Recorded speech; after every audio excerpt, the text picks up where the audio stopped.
오늘은 하나님의 일이 무엇입니까? 라는 제목으로 하나님 말씀 증거하겠습니다. 정말 폭염이에요. 저 여기서 저기 왔다 갔다 하는데 그냥 땀이 네. 지난주에 의경이가 운동장에서 놀다가 쓰러졌어요. 네, 쓰러졌어요. 그래서 뒤통수가 깨졌어요. 근데 열사병 애들이랑 야구하다가 저기 햇볕이 있는데 너무 오래 있으시면 안 돼요. 쓰러져. 젊은 애들인데도 청소년인데도 놀다가 쓰러졌어요. 그러니까 뭐 검사하시고 갑자기 응급실 가서 검사하고 다 그랬는데 별다른 이상은 없는 것 같아요. 근데 하여튼 정말 무덥고 습하고 찜통이라는 얘기가 맞는 것 같습니다. 그래서 몸 관리를 잘 하셨으면 좋겠습니다. 지금 뭐 전 세계가 이 파리 올림픽에 관심이 가 있습니다. 세계 각국의 젊은이들이 올림픽이라는 이 무대에서 그동안 자신이 갈고 닦은 실력을 겨루고 있습니다. 올림픽 개최 목적을 보니까 올림픽 개최 목적이 이거예요. 개인 내 신체적 정신적 발전을 도모하기 위해서 올림픽을 하는 겁니다. 선수들의 신체뿐만 아니라 정신력을 거기에다가 발전을 시키는 거죠. 또 두 번째 목표가 뭐냐면 스포츠를 통해서 상호 이해와 우위 증진, 그 정신으로 평화로운 세계를 건설하는 데 이 올림픽 정신이 있습니다.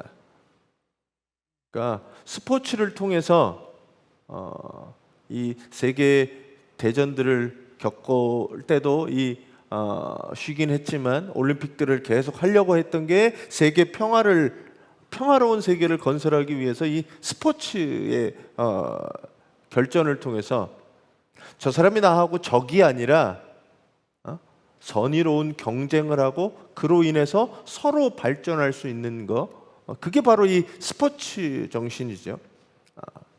그게 올림픽 개최의 두 번째 목적입니다. 세 번째가 국제 친선을 도모하기 위해서 이 운동을 합니다. 그래서 전쟁을 치르는 나라, 전범 같은 경우에 지금 러시아 같은 경우에 참여를 못하고 있습니다. 러시아는 올림픽에 너네는 전쟁을 일으킨 나라이기 때문에 참여할 수 없다. 그래서 러시아는 지금 올림픽에 참여 못합니다. 그런 이유예요. 뭐 여러 가지 하고 있는데 제가 설교 준비할 때만 해도 우리나라가 금메달이 7개였는데 어제 2개를 더해서 9개가 됐어요. 9개가 됐는데 우리나라가 이 주몽의 후예라고 얘기하면서 총칼 활의 민족이다. 금메달을 다 어디서 땄냐 하면 총 아니면 칼이 아니면 활이었어요. 그래서 설교 준비할 때까지만 해도 그랬거든요. 7개여가지고 이제 유도나 이제 다른 데서 배드민턴에서 탔구나 이런 데서 따면 어떡하나 그랬더니 어제 2개 금메달을 더 따서 9개가 됐는데 양궁 여자 단식에서 따고 총에서 하나 땄습니다. 그래서 총칼 활로 금메달을 9개를 땄어요. 우리나라가. 무기만 져주면 우리나라는 잘 싸우는 민족인가? 이렇게 생각되어지게 됩니다. 여자 양궁이 10연패를 했습니다. 10연패. 4년에 한 번 열리니까 40년 동안 혼자 독식을 한 거예요. 금메달을. 뭐 양궁 요번에는 지금까지 4개입니다. 4개. 전 종목에 석권을 했습니다. 남은 하나가 남자 단식만 남았어요.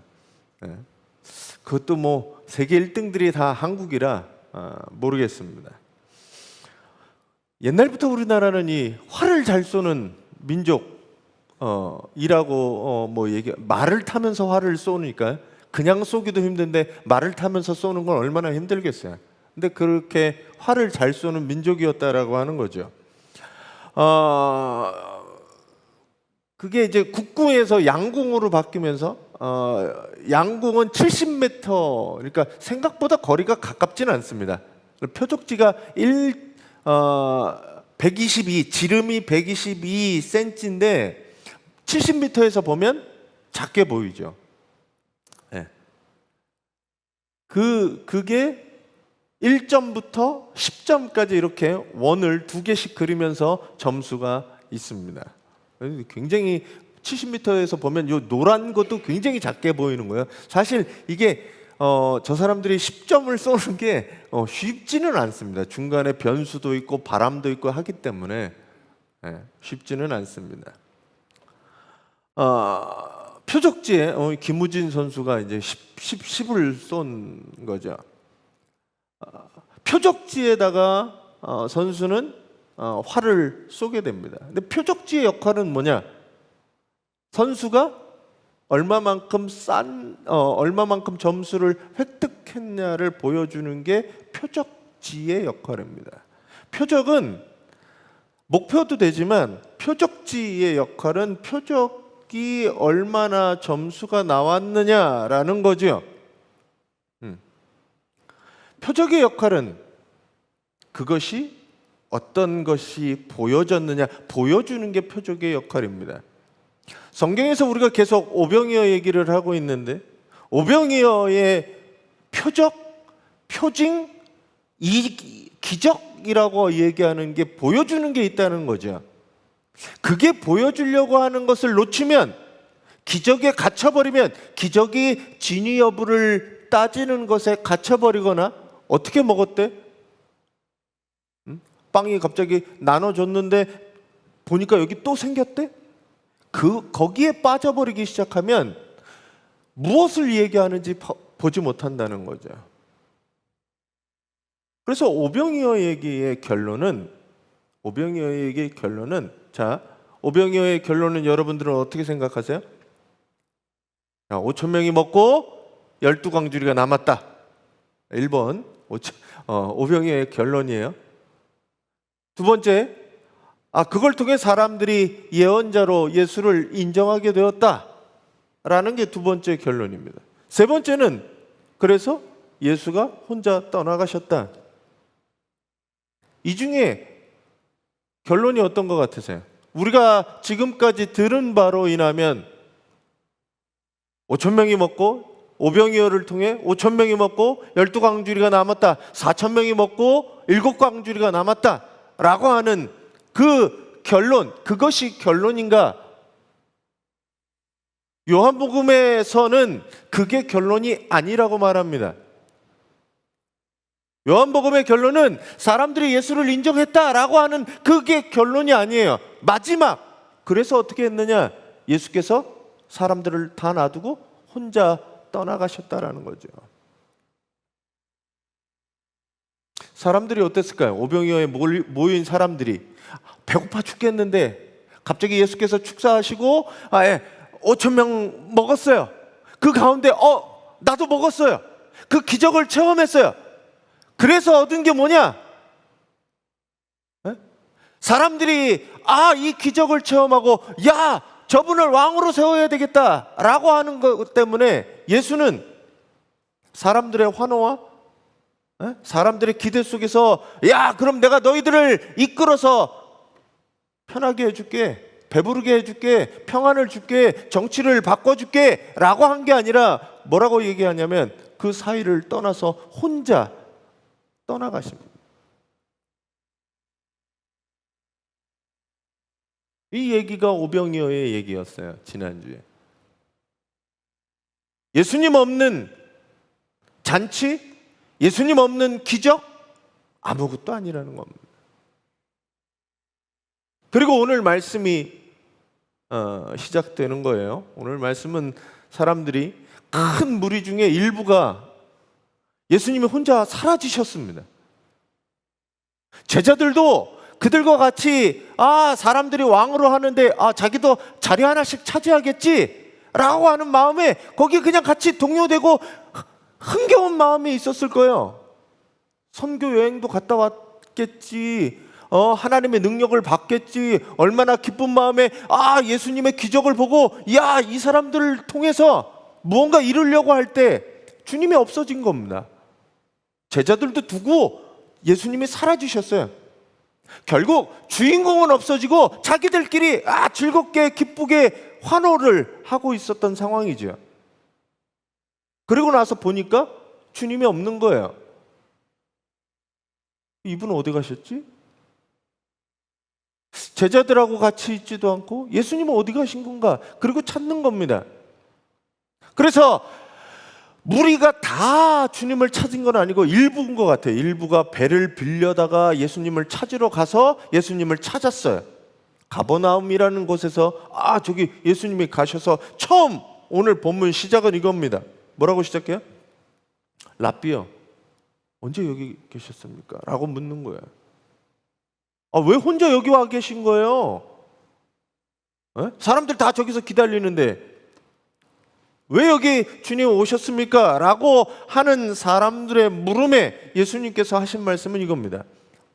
우리 정원이가 개역개정, 애들이 개역개정 읽는 게 사실은 좀 쓰는 단어가 아니라서 어려워요. 그래서 하여튼 제가 이때는 세번역으로 하니까 세번역으로 우리 같이 한번 읽어주시죠.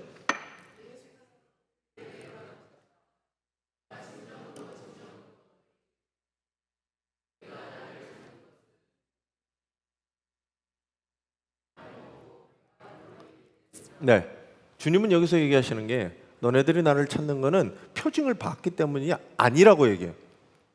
표징을 안 봤어요? 기적을 안 봤어요? 기적은 봤는데 표징은 못 봤다라고 얘기를 하시거든요. 왜 그러면 표징은 그 표징을 통해서 봐야 되는 것을 주님이 정확하게 너네들은 못 봤다라고 얘기합니다. 자, 그리고 빵을 먹고 배가 불렀기 때문이다라고 얘기해요. 빵을 먹고. 자, 이거는 번역상 먼저 좀 짚고 넘어가야 될 건 있습니다. 개역 개정에서는 떡이라고 표현해요. 떡. 그리고 새 번역에서는 빵이라고 표현해요. 이게 영어의 브레드를 번역해서 이렇게 되죠. 근데 이게 우리나라 어감상 우리나라는 떡을 매일 드세요? 떡을 매일 먹는 사람, 매일 드시는 분도 있을 거예요. 근데 떡은 우리 주식이 아닙니다. 그리고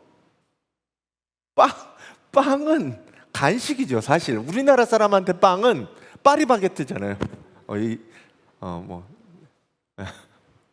특정 상표를 얘기해도 되죠? 우리 교회니까.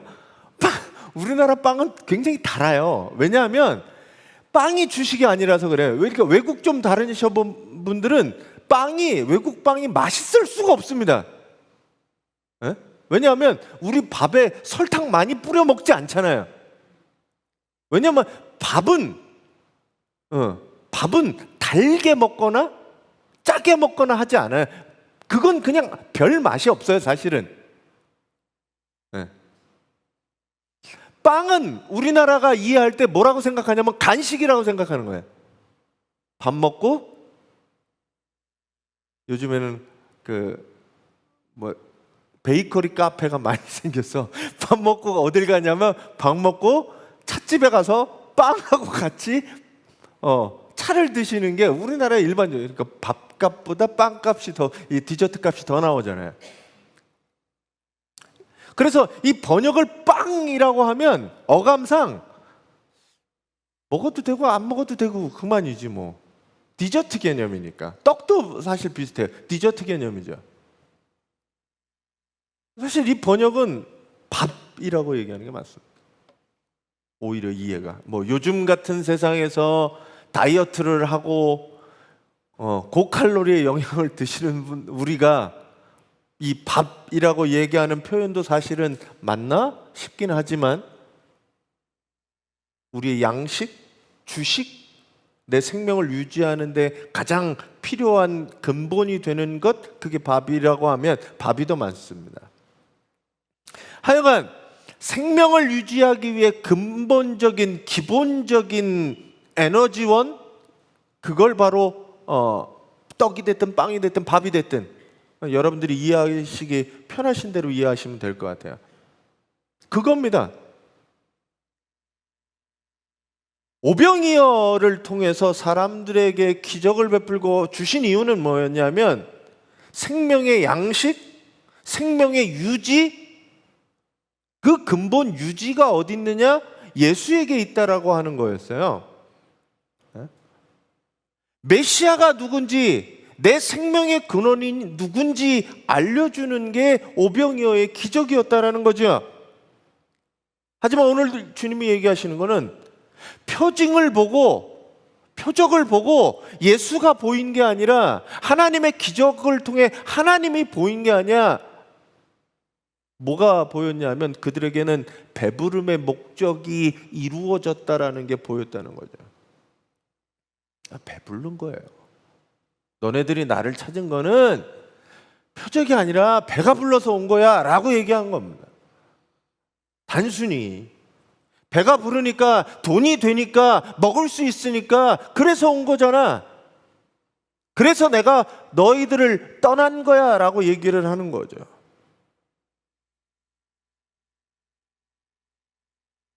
그냥 먹는 것에만 관심이 있는 거예요. 그 사람들의 관심은 오직 정치적이고 물리적인, 물질적인 차원에서의 구원자, 그것들을 바랬던 거죠.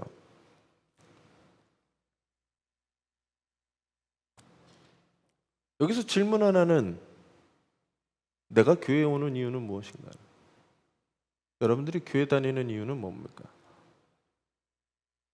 오늘 예수님이 그들을 떠나셨는데 그들이 예수님을 찾아갔어요. 그들이 예수님을 찾은 이유는 뭐였어요? 표징을 본 게 아니라 떡 때문에, 배고픔 때문에 예수님을 찾았다라는 거죠. 여러분은 무엇 때문에 교회 나오고 예수님을 찾으시나요? 여기 왜 앉아 있는 거예요?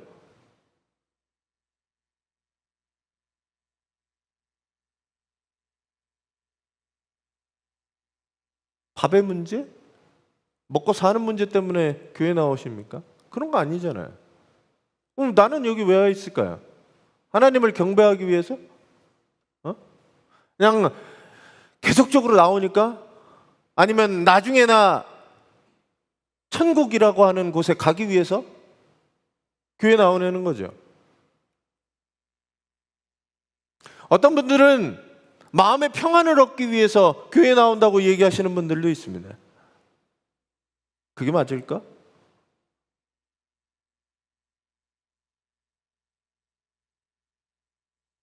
어떤 분들은 이렇게 할지 모르겠습니다. 그게 뭐 잘못된 건가요? 내 마음의 평안을 얻고 내가 먹고 사는 문제가 좀 평안 해결되고 예수님께 그걸 부탁하는 게 뭐가 잘못된 건가요? 나 정말 필요하니까 그래서 온 거잖아요.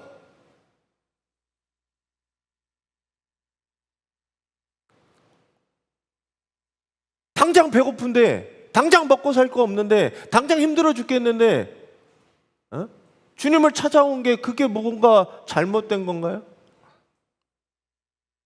그렇게 얘기하실 수 있습니다. 그래서 오늘 예수님도 그들의 상황을 아시고 그들을 먹을 것만 찾아서 여기 왔냐? 가라고 얘기하시지 않았습니다.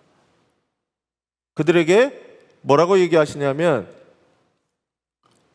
27절이에요. 27절. 제가 이걸 지웠나?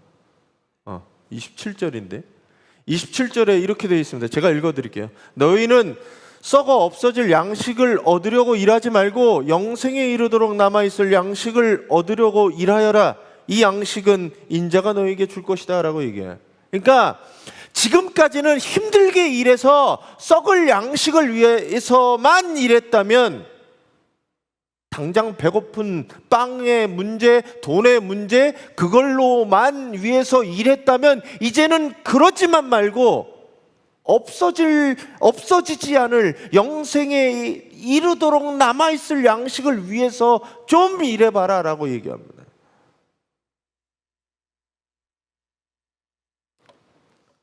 지금까지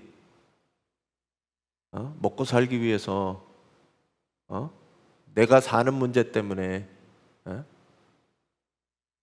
내가 어떻게 사는지, 남이 어떻게 사는지, 내가 어떻게 밟아 죽는지, 그냥 나만 잘 먹고 잘 살면 끝인 것처럼 살았다면 이제는 바꿔서 영의 양식을 위해서도 일하라라고 하는 말씀입니다. 여러분들이 이곳에 찾아온 것은 여러분도 영생의 양식을 위해서 일하기 위해서입니다. 여러분들이 비록 시작은 출발은 내 것을 채우기 위해서 교회에 나오고 예수를 찾았을지 모르지만 우리가 영의 양식을 위해 일할 수 있는 성도들이 되시기를 바랍니다.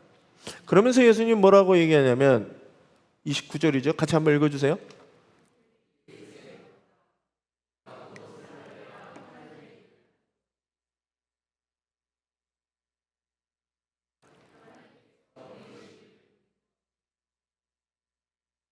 네. 예수님이 뭐라고 얘기했냐면, 여기 뭐라고 얘기했냐면, 그렇게 찾아온 사람들에게 혼내지 않고 얘기하니까 사람들이 그러면 물어봐요. 그럼 어떻게 살라는 겁니까? 뭘 해야 되는 겁니까? 하나님을 위해서 일하는 거? 생명의 양식을 위해서 일하는 거? 그러려면 어떤 일을 해야 됩니까? 라고 묻는 거예요. 주님 뭐라고 해요? 그들에게 대답하시기를, 여기, 자, 핑크색 한번 읽어주세요. 자, 뭐예요? 하나님께서 보내신 일을 믿는 게 하나님의 일인 거예요. 예수님이 오병이어의 기적을 경험하고 그 중에 일부가 찾아와서 예수님을 찾아온 사람들에게 뭐라고 얘기했냐면 나를 좀 믿으라는 겁니다. 예수님은 안 믿어요? 눈으로 보고 있는 예수님이 있잖아요. 이 사람들은 예수님의 기적을 경험하기도 하고 예수님의 말씀을 직접 음성으로 듣기도 하고 예수님과 직접 대면한 사람인데 예수님을 안 믿고 있어요?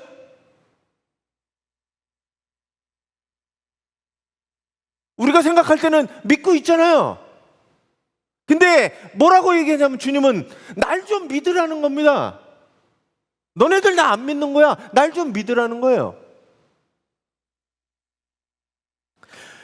왜냐하면 주님이 얘기하시는 믿음과 우리가 얘기하는 믿음이 다르기 때문입니다. 우리가 그래서 살펴볼 거는 믿음에 대한 오해입니다. 우리는 믿음으로 생각하고 있는데 주님이 생각할 때는 믿음이 아닌 거죠.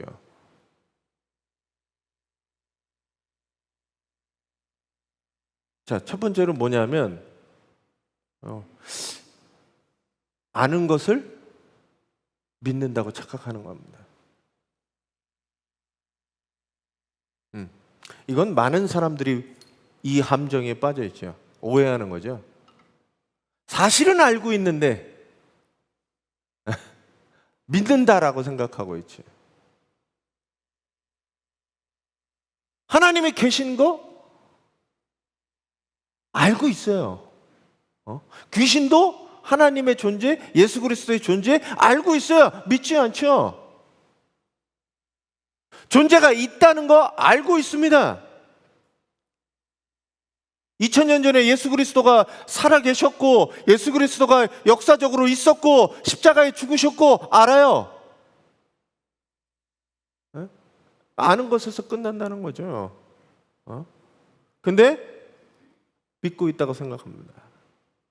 우리가 매주 내가 무엇을 믿는지 다시 한번 돌이키면서 신앙 고백을 합니다. 설교 끝난 다음에 기도하고 신앙 고백해요. 전능하신 나는 전능하신 하나님 세상의 창조주를 믿습니다 라고 하고 믿는다고요. 그렇게 말한다고요. 매주. 근데 믿는 게 아니라 아는 거라고요. 그걸 내가 믿는다고 착각하는 겁니다. 알미 꼭 믿음이 되지는 않기 때문인 거죠. 아는 것에서 끝나는 경우가 많이 있다는 거예요. 두 번째는 신비한 체험을 믿음으로 착각합니다. 오해예요, 오해. 어떤 사람들은 예수님을 봤다고 얘기합니다. 일부는 천국을 다녀왔다라고 얘기합니다. 아, 천국은 어떡하고 막 이렇게 얘기해요. 아, 그러면 그 사람 믿음 있는 것처럼 보이잖아요. 어떤 사람은 마음속으로 아니면 직접 내 귀에 하나님의 음성이 들려졌다라는 것 때문에 믿음이라고 생각해요. 그건 오해입니다. 그게 믿음이 아니거든요. 그게 내게 믿음이 있다라는 것들은 아는 거죠. 왜냐하면 지금 오병이어를 체험한 사람들, 오병이어의 기적을 체험한 사람들이 믿음이 있었느냐? 믿음이 없었어요. 날 좀 믿으라고 얘기하시는 겁니다. 체험이, 우리는 주님, 내가 기적을 보면 주님을 믿겠습니다 라고 얘기하는 분들이 계실지 모르겠어요. 내 인생이 갑자기 확 변하고 뭔가 성공하고 발전하고 하나님이 나와 함께 계신 큰 사건이 있으면 내가 주님을 믿을게요. 그래서 믿어지지 않아요. 이제 100% 얘기합니다. 믿어지지 않아요. 그래서 믿음이 생겨나는 게 아닙니다. 하나는 이거야. 그리고 세 번째는 교회 생활이 믿음이라고 생각하는 사람이 있습니다. 나 교회 한 번도 안 빠졌어요. 새벽 기도도, 수요 예배도, 주일 예배도 한 번도 안 빠졌어요. 그게 내가 믿음 있는 거 아닌가요? 믿음이라고 오해하는 겁니다. 아우, 성가대 봉사하고 찬양하고 교사로 봉사하고 내가 하는 봉사가 얼만데 그게 믿음 아닌가요? 라고 오해합니다. 아, 장로 직분이 있고 권사 직분이 있는데 그래도 내가 믿음이 없는 거 믿음이 아니에요. 그 오해하는 거예요, 오해. 스스로 믿음이 있다라고. 그거 믿음이 아니라는 겁니다. 오늘 주님이 찾아온 사람들, 예수님의 제자들, 기적을 경험한 사람들, 예수님을 직접 눈으로 보고 이야기를 듣고 했던 모든 사람들이 믿음이 없다는 거예요. 우리 가운데 과연 그런 믿음이 있느냐? 오늘 예수님이 나를 좀 믿으라는 이 음성이 여러분들에게 들려주시고 믿음으로 나아가시기를 간절히 바랍니다. 그래서 뭐라 그러냐면 주님이 33절 제가 안 해놨네. 33절 뭐라고 얘기하냐면 하나님의 빵은 하늘에서 내려와 세상에 생명을 주는 것이다 라고 얘기해요. 하늘의 떡은 세상에 생명을 주는 것이다 라고. 내가 누구예요?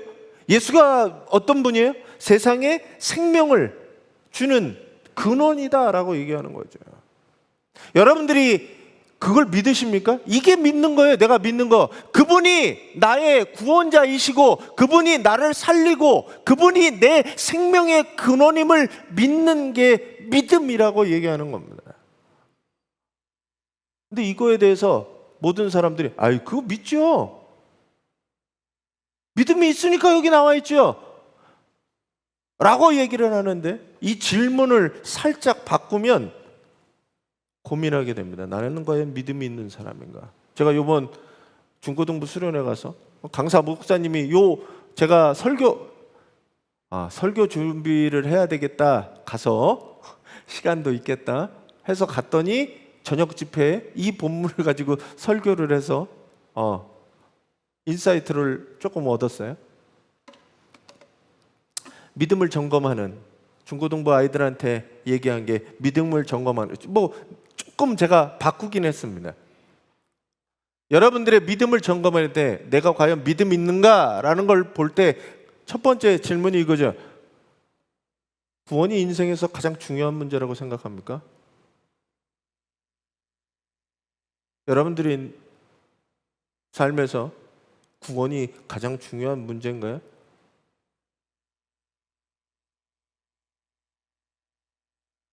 주님께서 죄와 사망으로부터 우리를 구원하셨는데 죽음의 문제를 넘어섰는 것, 그것이 진짜 내 믿음이라고 생각해? 예수께서 나를 구원하시고 나를 살리신 생명의 근원이라고 생각하냐는 거죠.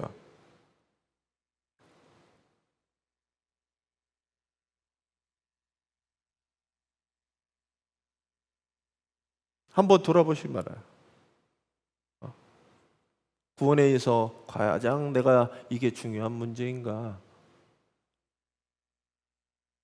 지금 죽음의 문제를 넘어서는 가장 중요한 문제가 이 구원의 문제인가?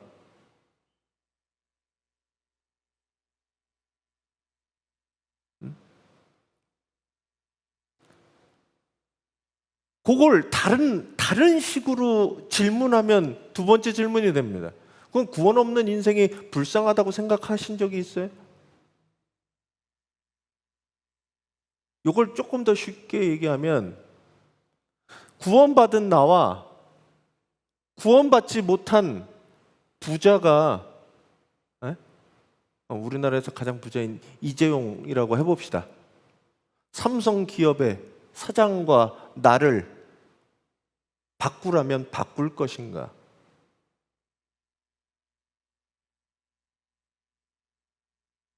단순히 돈으로 얘기해 볼까요? 자, 구원받은 내가 얼마면 그 구원을 포기할 수 있겠어요?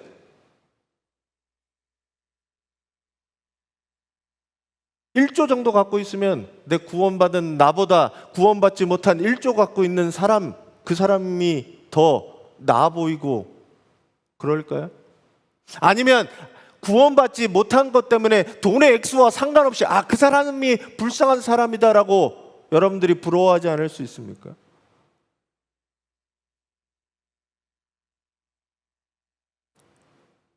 또 하나는 이런 질문으로 바꿔서 얘기할 수 있는 거죠. 내가 구원받은 사람이기 때문에 나는 내 삶에서 불편과 손해를 감수할 수 있겠습니까? 라는 겁니다.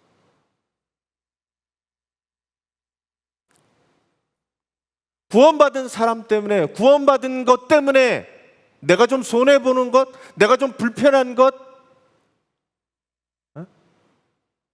그걸 감수할 수 있겠는 거예요.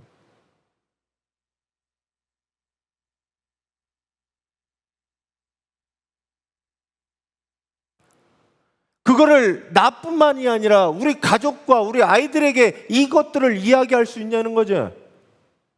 너 인생에 가장 중요한 거는 잘 먹고 잘 살고 높은 자리에 앉는 게 아니라 너가 구원 받았냐 안 받았냐, 이게 중요하다라고 아이들한테 말하고 가르칠 수 있냐는 거죠.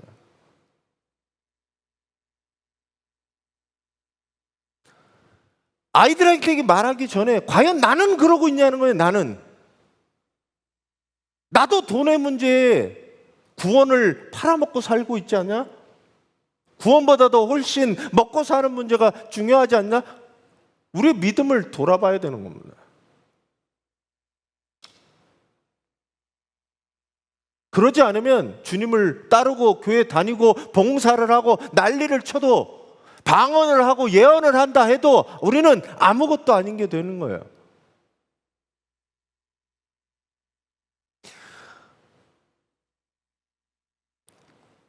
여러분들의 믿음을 점검해 보시기 바랍니다. 똑같은 얘기인데 내가 믿고 있느냐라고 하는 질문을 조금만 바꾸면 우리의 믿음이 과연 있는가라는 것들을 돌아보게 되는 거죠. 여러분들이 믿고 있는 건 뭡니까? 예수님이 오늘 자기를 따르는 사람의 나 좀 믿어라라고 하나님이 보내신 그 사람을 믿는 게 하나님의 일이다라고 얘기하는 것. 교회 일이 하나님의 일이 아니라 예수 믿는 게 하나님의 일인 거예요. 나 봉사하잖아요. 봉사가 중요한 게 아니라, 헌신이 중요한 게 아니라 믿음이 중요하다는 거죠. 믿지 못하는데 헌신하고 봉사하면 얼마나 피곤하고 힘들어요. 억지로 해야 되고 어쩔 수 없이 해야 되고 의무감으로 해야 되는 그 일들이 얼마나 힘들어요. 내가 예수 그리스도 생명 안에 있나 점검해 보는 게 중요하다는 겁니다.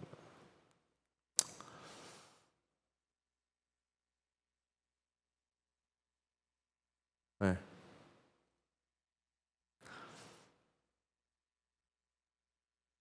오늘 오병이어의 기적을 경험한 사람들이 예수님께 찾아왔을 때 예수님 뭐라고 얘기하시냐면 너네 빵 때문에 나를 찾아온 거다. 배부름 때문에 나를 찾아온 거다라고 얘기하십니다.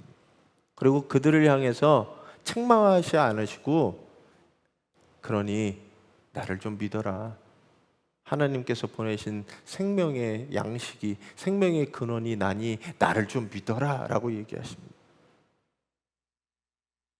사람의 육신을 위해서 밥이 필요한 것처럼 양식이 필요한 것처럼 우리의 영혼을 위해 생명의 양식인 예수 그리스도를 먹어야 하고 믿어야 한다는 겁니다. 그게 곧 믿는 거죠. 이처럼 우리의 신앙은 먹는 행위와 같이 실제적이 되어야 합니다. 머릿속으로 나는 먹었다라고 해서 그게 먹어진 거예요? 저 음식을 먹으면 맛있는 것을 아는 것, 배부른 걸 아는 것, 그게 먹는 거예요? 아니에요. 진짜 먹어야, 입으로 씹어서 삼켜야 내가 되는 거죠. 믿음은 머리로 생각해서 아는 것으로, 경험한 것으로 믿음이 아닌 거예요. 그건 내가 먹어서 살아내야 믿음인 거죠. 음식을 먹지 않으면 생각하는 것만으로 죽어버리는 거죠. 예수 그리스도를 믿지 않으면 죽는다라고 성경은 요한복음은 이야기하고 있습니다. 그래서 내가 무엇을 믿고 있는 건지, 내 믿음은 올바른 건지 점검해야 합니다. 하나님의 아들 예수께서 그리스도이시고 우리를 구원하시는 그분임을 믿어야 합니다. 그리고 그분 때문에 우리의 죄가 사해지고 영생을 얻는다는 것을 우리는 믿어야 합니다. 우리의 신앙은 예수 그리스도의 희생 위에 서 있습니다. 그래서 주님이 우리에게 밥이 되셨듯이 우리도 또한 세상의 밥이 되어 세상의 생명들을 살리는 역할을 감당해야 합니다. 여러분들이 우리 한번 믿음을 점검하시고 그분이 나의 참 생명이 되시기에 그분을 먹고 마심으로 생명을 얻어 나도 이웃에게 생명을 나누어 줄 수 있는 그런 믿음의 성도들이 되시기를 간절히 바랍니다.